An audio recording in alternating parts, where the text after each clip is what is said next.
ሀይሚቾ ማለት ነው ግን የብሩኬ ንግስት ማለት ነው። ለና አብርሽ የመጨረሻ ልጅ በመሆንሽ እኮ የቤት የመጨረሻ ልጅ በመሆንሽ እኮ እድለኛ ነሽ። እና አብርሽና ኤፊ ግን ማለት ነው እቺ ቅብጥብጥ የሆነችውን ልጅ ረስተዋታል። ቤተሰብ ረስተዋታል። መቼ ነው በአንድ ላይ የምትመጡልን? ናፍቃችሁናል። ሀይሚቾዬ ማለት ነው ቀበጧ አብርሽ ላይ ቀበጥበጥ ስትል ኤፊ ላይ ቅብጥብጥ ስትል እንዴት እንደሚያምሩባት የመጨረሻ ልጅ አይደለች ቅብጥብጥ ነው መተለውና ኤፊና ያው አብርሽ ረስተዋታል። ቤተሰቦቼና መቼ ነው በአንድ ላይ የምትመጡልን? ናፍቃችሁናል። ሲቀጥል ደግሞ ያኔ እኮ ቡታጀራ ላይ አቤት ቤተሰቦቼ በግሩፕ እኮ ነው የሚመጡት። ኤፍሬም ብሩኬ አይቀር ሙቪ ሀሰን በቃ እዛ ቡታጀራዎች እንዳለ በግሩፕ ነበር የሚመጡትና ያ ጊዜ ራሱ ያው እኛ በጣም ናፍቆናል። መቼ ነው በግሩፕ የምትመጡት? ለየብቻ ሁላችሁም የራሳችሁን ይዛችሁ ነው የምትመጡትና እንደ በፊት በግሩፕ ብትመጡልን ያ ጊዜ ናፍቆናል አይደል እንደ ቤተሰቦቼ። ሲቀጥል ደግሞ አብርሽዬ ደግሞ ሀይሚቾን ማቅበጥበጥ ለምዳል። ከኤፍሬም ይልቅ አብርሽ ላይ በጣም ነው ሀይሚቾ የምትቅበጠበጠውና አብርሽ በጣም እንደሚወዳት ነው። የፊልም ይወዳታል አይወዳትም እያልኩ አይደለም፣ ግን ይበልጥ ደግሞ እኔ ሳያት ከአብርሽ ጋር በጣም ነው የምትቅበጠበጠውና ያን የምትቆጠበጥበትን ጊዜ ናፍቆናል። መቼ ነው ሀይሚቾን ይዛችሁ የምትመጡት? አብርሽ ማለት ነው።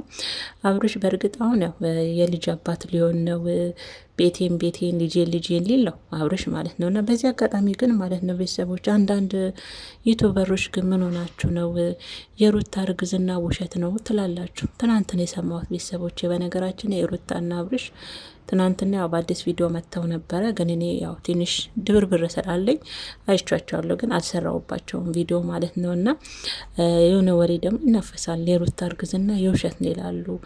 የውሸትም ሆነ እውነትም ሆነ የሚጎዳው ባለቤቱን እንጂ እናንተን አይጎዳ። ከእናንተ የሚጨምረው የሚቀንሰው ነገር የለምና የሩታን ስም ለማጥፋት መቼም የማትቆፍሩት ጉድጓድ የለም። በዚህ አጋጣሚ ግን ሩታንና አብርሽን ግን መጥላት አይቻልም። ያኔም እኮ ተሞክሮ አልተቻለም እና አሁን ደግሞ ያመጡት ፋሽን የሩታ እርግዝና የውሸት ነው እየተጫወቱባችሁ ነው አይነት ነገር እና ለእናንተ ይመስላችኋል እንጂ እነ ሩታና አብርሽ ምንም ነገር ቢሰሩ የሚወዷቸው እነሱ መጥላት አይችሉም። ስህተት ሲሰሩም ስህተት ሰሯችሁ እያሉ እነሱን ከመቆጣትና ከመገሰጽ እነሱን መጥላት አይችሉም ማለት ነው። በዚህ አጋጣሚ ልናገረው ብዬ ነው ቤተሰቦችና ያው የመጣሁት በሀይሚ ቢሆንም ሀይሚ ያው እኔ እውነት ለመናገር ናፍቃኛለች ስላችሁ ከወንድሞቿ ጋር የምትመጣበት ጊዜ ንፍቅ ብሎኛል። ንፍቅ አብርሽ ምን ሆነ ነው? ሀይሚቾን ረሳት እኮ የቤቷ ንግስት የመጨረሻዋ ማለት ነው። የሰው ፍቅር የሰው መውደድ ለጉድ የተሰጣትን ሀይሚቾዬን ረስታታል አብርሽ። ሀይሚንም አንዳንዴ ጎብኘት አድርግልን፣ አንድ ላይ ምንልን። የበፊት ደግሞ ቡታጀራ ላይ የነበራችሁ ጉሩፕ ራሱ በጣም ያስቀና ነበረ። ሙቪ የዋህ ምስኪኑ ሀሰን ተጫዋቹ ወስማ እንዴት ደስ ትሉ ነበረ። እነ ዊና ሀሰን ብሩኬ በአንድ ላይ የምትመጡት ነገር በጣም ደስ ይል ነበረ እና እስቲ አንድ ቀን ያንንም ደግሞ ተሰብስባችሁ ቡታጀራ ላይ ድገሙልን ማለት ነው እና ሀይሚቾ የኔ ቅብጥብጥ እኛ በጣም ነው የምንወድሽ፣ የብሩኬ ንግስት ማለት ነው። ትናንትና ደግሞ ያው ብሩኬ ቅርታ አድርጎላታል ማለት ነው። ቤተሰቦቼ ያው እኔ ብያለሁ እኮ ብሩኬ በሀይሚቾ የሚጨክንበት ልብ የለውም ብያለሁ አይደል? አይጨክንማ። ያፈቀረ ሰው ከባድ ነው እውነት። ያፈቀረ ሰው ምንም ያሰው ጥፋት ቢያጠፋ ለጊዜው ከዛ ስሜት ውስጥ ከሚወጣ ይሸሻል እንጂ ተመልሶ ይመጣል። ምክንያቱም የእውነት ከልቡ ስለሚወዳ። ብሩኬ ደግሞ በቃሉ ሀይሚቾን ያፈቅርሻለሁ ባይልም በድርጊት ግን ያው ጥግ ድረስ እያሳየ ነው። ፍቅር ደግሞ ወሬ አይደለም ተግባር ነው። በተግባር ያሳየ የቡታጀራው ጀግናው ሸበላ ማለት ነው ለሀይሚቾና ትናንትና በመታረቃቸው ደስ ብሎኛል። በዚህ አጋጣሚ ፍፄ እናመሰግናለን። ፍፄ ምርጥ ልጅ፣ ዝምተኛው ማለት ነው። የሀይሚቾ መከታ፣ የብሩኬ ወንድም ማለት ነው።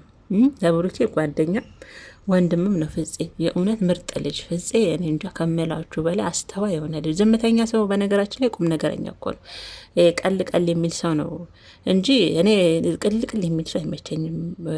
ቤተሰቦች ሴትም ሆነ ወንድ ማለት ነው እና ፍፄ ደግሞ ያው እርግት ያለ አንገደፊ ነገሮችን ቀስ ብሎ ሚዛናዊ ሆኖ ያንንም ማስተካከል የሚችል አይነት ልጅ ነው ፍፄ ማለት ነውና እናመሰግናለን ሀይሚቾና ብሩኬን ስላስታረክልን። ብሩኬም እኮ አውቆ ነው ለጊዜው ተናደደ። ሀይሚ የለችም ሲባል እውነት ይደነግጣልና ለሀይሚ ግን ሁለተኛ እንዳይለመድሽ አይነት ነገር ነው።